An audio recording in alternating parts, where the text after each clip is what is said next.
Let's begin our discussion of self-regulation with this great quote. You can't control the wind, but you can adjust the sail. Many early childhood educators and teachers can relate to this quote.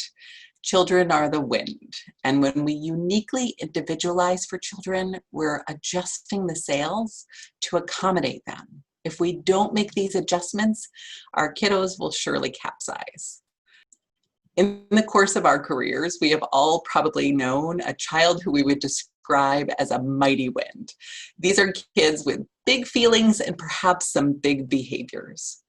How do these children get to be so windy? Big feelings and the ways that children learn to cope with those feelings are influenced by their environment, their family, and those within child traits and temperaments. Learning about feelings and how to cope with them is a lifelong endeavor. Think about a time in your own recent experiences where you might have been described as a mighty wind. Did you adjust your own sails? Adults are expected to know what to do with their big feelings and how to adjust their sails. We aren't allowed to have tantrums or pull our coworkers' hair. We're expected to have self-regulation. Resilience research tells us that children are more resilient when they have within child protective factors. Protective factors help us to buffer from risk and trauma. The Devereux Early Childhood Assessment, or the DECA program, helps us to focus on important within-child protective factors like initiative, self-regulation, and it is closely linked to the concept of attachments and relationships. Self-regulation is a child's ability to express emotions and manage behaviors in healthy ways.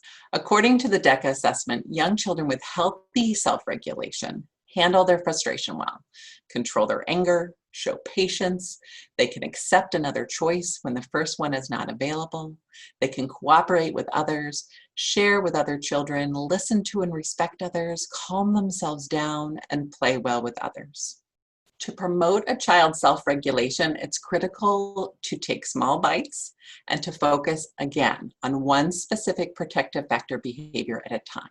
Let's use an example. Let's imagine a child named Quinn. This child is often described as controlling. Quinn does not accept another choice when things don't go his way. Quinn doesn't handle his frustration, and he's not really controlling his anger. These could be indicators that Quinn needs our support in the area of self-regulation. So after looking at the list of specific self-regulation behaviors, we might decide that Quinn really needs us to focus on handling frustration well. Classrooms where all children are encouraged to name their feelings and learn healthy coping skills are classrooms that nurture self-regulation and resilience. In Quinn's classroom, all the children are guided through a process called Flip It when they are having big feelings. Flip It is a strategy that offers a simple and kind 4-step process embodied in the Flip It mnemonic, which stands for F, feelings, L, limits, I, inquiries, and P, prompts. A flip might sound like this. In the feeling step, we might say, Quinn, I see you are starting to pace and your voice is getting really loud. It looks like you are really frustrated. The limit might sound like this. We keep each other safe in this classroom. The inquiry, so what can we do to help you with your frustration? And the prompt, would you like to try and scribble it out, or maybe we could go for a walk and talk? This universal strategy actually works for most of the kids in Quinn's classroom who have learned to name their feelings and have each learned to find their own unique coping strategy. Unfortunately, Quinn has not been open to this process. So Quinn needs something more, a higher dosage, so to speak, and maybe some customization. When Quinn is in the heat of frustration, the flip is not working.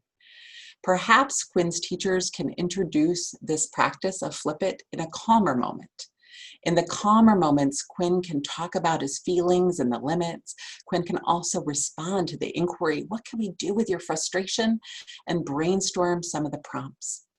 In the calmer moments, Quinn can decide that when the frustration hits, the best way to cope is to go to the cozy area, grab a stress ball, and give it a squeeze.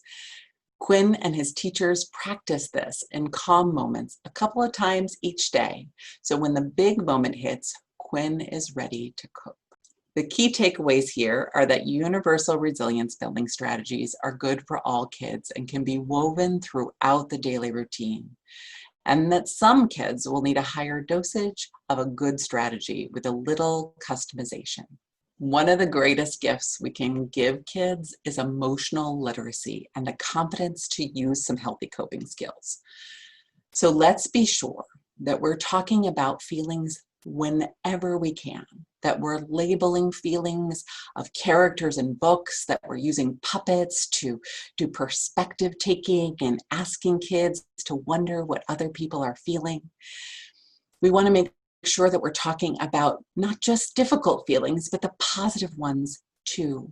We want to talk about all feelings, and we want to do that during circle time and during puzzles and during science and during outside time and nap time and lunchtime.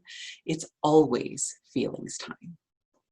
Remember that resilience is made up of the ordinary rather than the extraordinary processes.